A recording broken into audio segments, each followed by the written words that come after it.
As Russia's air terror continues, რუსეთის საჰაერო ტერორი გრძელდება. სწორედ ამიტომ ამ ზამთარში სასწრაფოდ გჭირდება დამატებითი გამანადგურებლები, მათ შორის საჰაერო თავდაცვის სისტემები და ჰაერიდან გაშვებული მართვადი რაკეტები.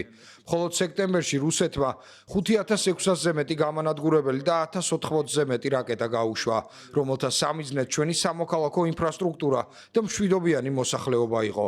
ამრიგად ზამთრის დადგომამდე ძალიან მნიშვნელოვანია, რომ ასეთი თავდასხმების მოსაგერიებლად საჭირო აღჭურვილობა მოგვაწოდოთ. critical to provide us with necessary equipment. Now, allies often say that Ukraine. მოკავშირეები ხშირად ამბობენ, რომ უკრაინის უსაფრთხოება და ევროპის უსაფრთხოება ერთმანეთის სინონიმებია. ამრიგად ახლა დროა, რომ ნატოს ყველა წევრმა ქვეყანამ სიტყვები საქმედ აქციოს ინვესტიციების სახით. ყველა ქვეყანამ, რომელიც ამ მაგიდასთან შეიკრიბა, სიტყვები საქმით დაამტკიცა. ნამდვილად ვაფასებ გენერალური მდივნის რუტეს ლიდერობას ამ მნიშვნელოვან ძალისხმევაში და ყველა იმ ერს, რომელთა მხარდაჭერაც დღეს დავინახეთ. კიდევ ბევრ ვალდებულებას ავიღებთ, რაც მსოფლიოსთვის გზავნილი იქნება. ყველა ქვეყანამ მიზნები იარაღად უნდა აქციოს, ვალდებულებები შესაძლებლობად და დაპირებები ძალად. მხოლოდ ესაა მნიშვნელოვანი, ძალა. ეს ერთადერთია, რისი პატივისცემაც აქვთ.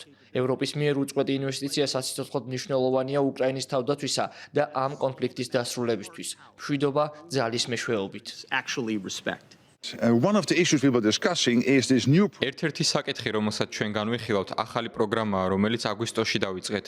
პროგრამა, რომლის ფარგლებშიც შეერთებული შტატები კვლავ უზრუნველყოფს უკრაინას აუცილებელი ლეტალური და არალეტალური სამხედრო მხარდაჭერით, რომელსაც მოკავშირეები დააფინანსებენ. უკვე 2 მილიარდი დოლარია გამოყოფილი. ყველა საფუძველი მაქვს ვივარაუდო, რომ დღეს ბევრი სხვა ქვეყანაც შემოუერთდება მხარდაჭერის ამ პროგრამას.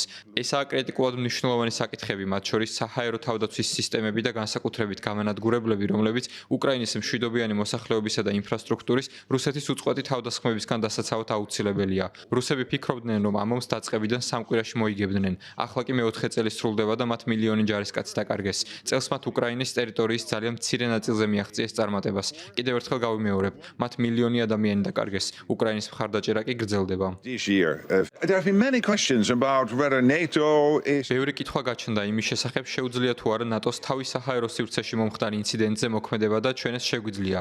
გარწმუნებთ, რომ ნამდვილად შეგვიძლია. პრობლემა ისაა, რომ ზოგიერთი არა ნატოს შიგნით, არამედ საჯარო დებატის დროს ამბობს, რომ თუ რუსული თვითმფრინავი განზრახან უნებლიეთ ნატოს საჰაერო სივრცეში შევა, ის მაინც უნდა ჩამოვაგდოთ. მე ამას არ ვეთანხმები. აბსოლუტურად დარწმუნებული უნდა ვიყოთ, წარმოადგენს ეს თვითმფრინავი საფრთხეს თუ არა. თუ ის საფრთხის შემცველია, მაშინ ყველაფერი უნდა გავაკეთოთ ამ საფრთხის თავიდან ასაცილებლად. ნატო რუსეთზე ბევრად ძლიერია. ჩვენი შესაძლებლობები უსაზღვროა და როდესაც რუსული თვითმფრინავი ჩვენს საჰაერო სივრცეს დაარღვევს, ფრთხილად უნდა დავატოვებინოთ და რუსეთს აუხსნათ, რომ ეს აღარ გააკეთოს. a strong alliance